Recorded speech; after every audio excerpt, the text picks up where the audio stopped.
Masih di Sapa Indonesia Malam bersama saya Friska Clarissa.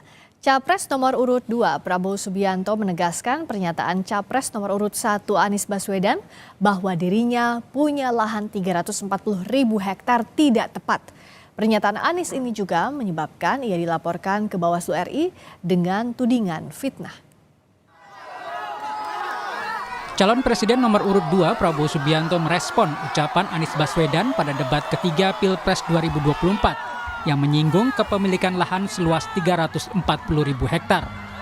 Prabowo mengungkap sebelum jadi Menteri Pertahanan sudah punya 500.000 hektar lahan hak guna usaha atau HGU, bukan 340.000 hektar seperti yang diungkap Anies dalam debat.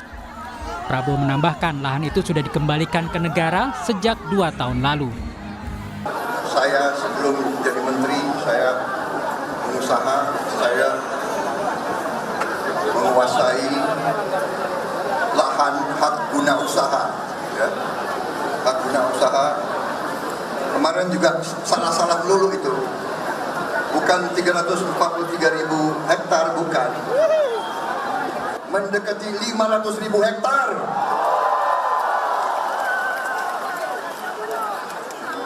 Dia mau ejek, mau menghasut, dia mau bikin rakyat benci sama saya. Padahal Pak Jokowi ada saya di istana 2,5 tahun yang lalu. Saya sudah serahkan tanah itu kepada negara. Sebelumnya Anies Baswedan mengkritik anggaran Kementerian Pertahanan. Anies lalu menyinggung terkait nasib tentara yang tidak memiliki rumah dinas. Padahal Menteri Pertahanan disebut memiliki lahan seluas 340.000 hektar. Dan lebih jauh lagi, ironisnya, Kementerian Pertahanan menjadi kementerian yang dibobol oleh hacker di 2023. Sebuah ironi, karena itu kita ingin mengembalikan.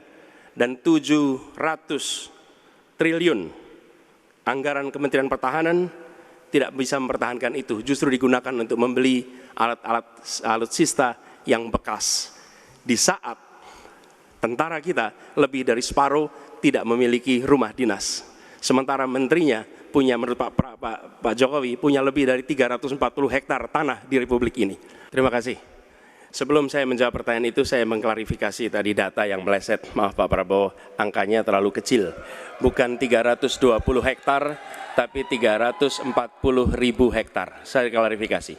Kemudian Itu pun salah. melanjutkan Itu pun salah. atas apa yang perlu saya sampaikan. Mas Anies, Pak Prabowo, jangan Pak Prabowo, data yang salah. Pak Prabowo, mohon maaf, ini mohon nanti tenang ada dulu kesempatannya, hadirin. baik. Pernyataan Anies ini membuat dia dilaporkan oleh pendekar hukum pemilu bersih ke Bawaslu RI kemarin. Anies dilaporkan atas dugaan fitnah terkait pernyataan luas lahan tanah yang dimiliki Prabowo Subianto seluas 340.000 hektar. Bawaslu sudah menerima laporan itu dan akan melakukan kajian awal.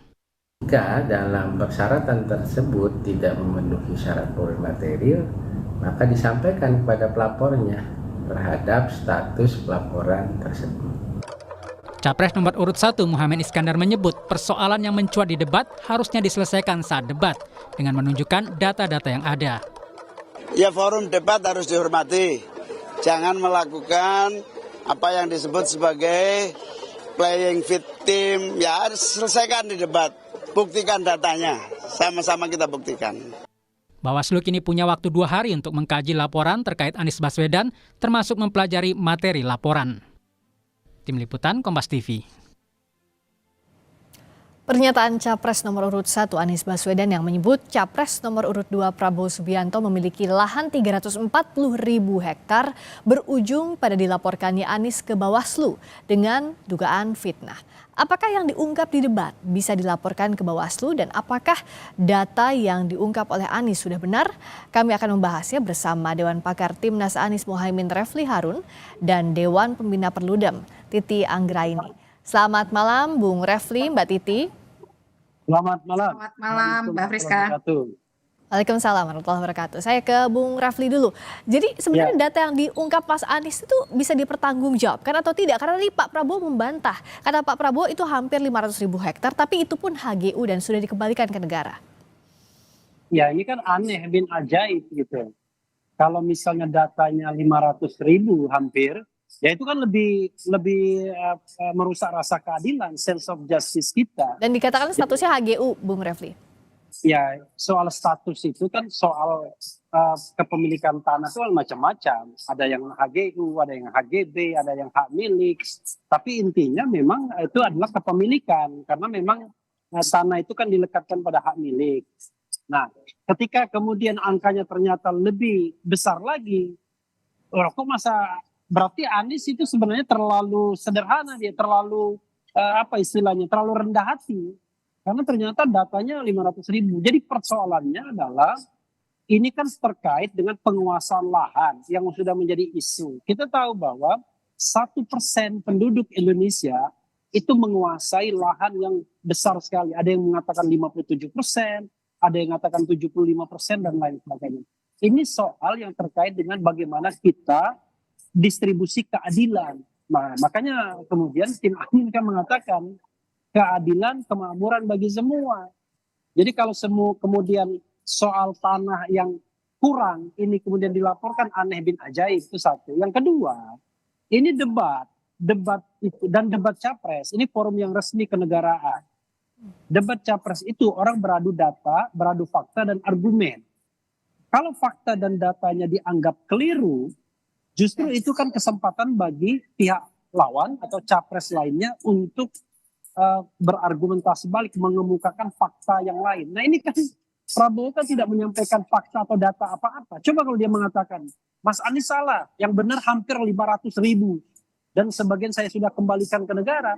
Nanti akan kita lihat bagaimana dinamika debatnya. Apakah pernyataan tersebut makin membuat orang tidak simpati, apakah justru orang mengatakan, wah kaya sekali Pak Prabowo ini kan. Saya tanya ke Mbak Titi, sebenarnya ini melanggar aturan pemilu atau tidak? Kalau misalnya menyinggung hal-hal yang dianggap kepemilikan hal pribadi di luar debat.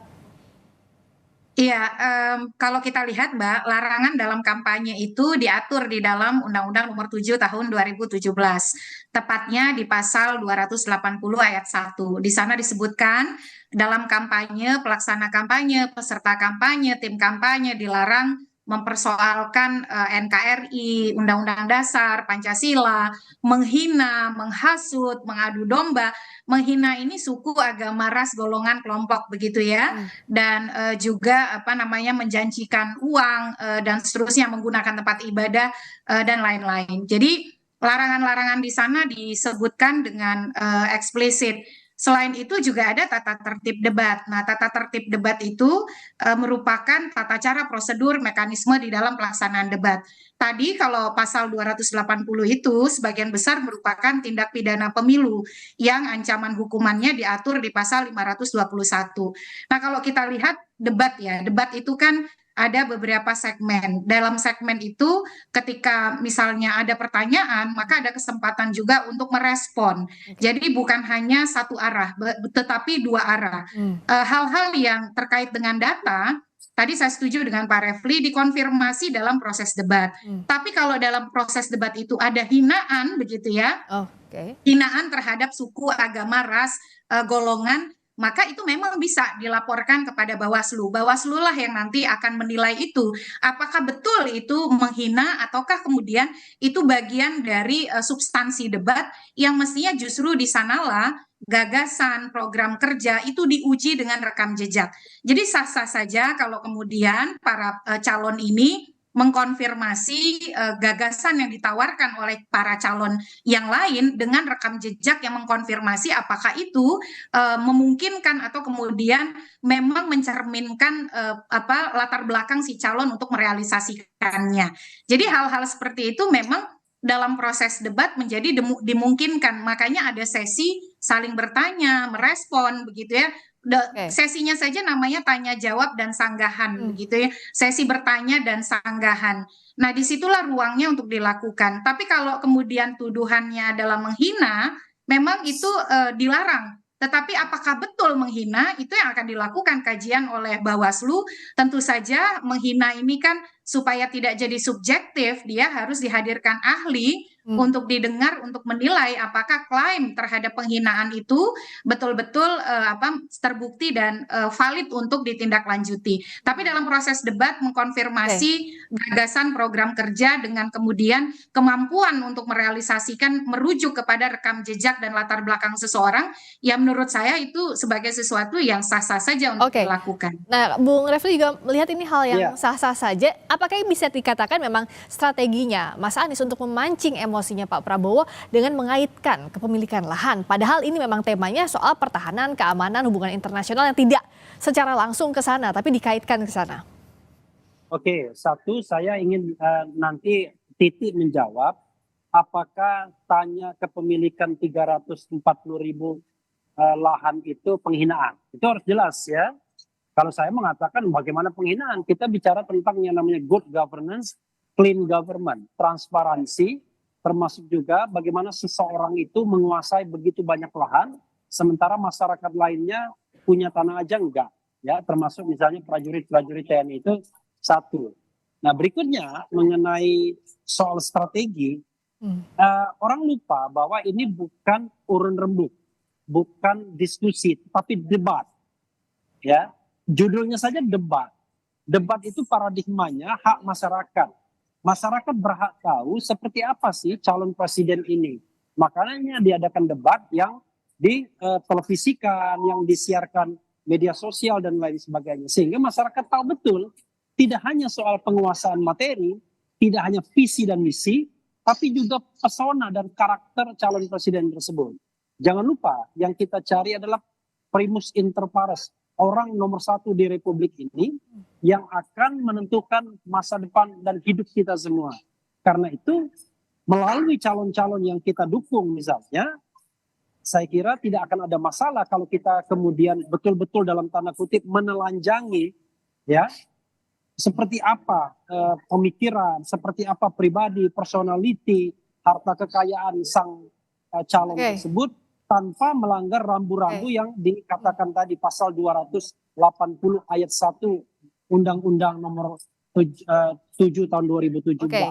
Baik, saya ke Mbak Titi. Jadi bisa dikatakankah bahwa kalau menyerang secara personal misalnya membawa soal harta kekayaan ini melanggar atau tidak jika itu tidak terkait dengan tema debat? Satu. Yang kedua, apakah dengan Pak Anies dilaporkan ke Bawaslu ini bisa diproses laporannya?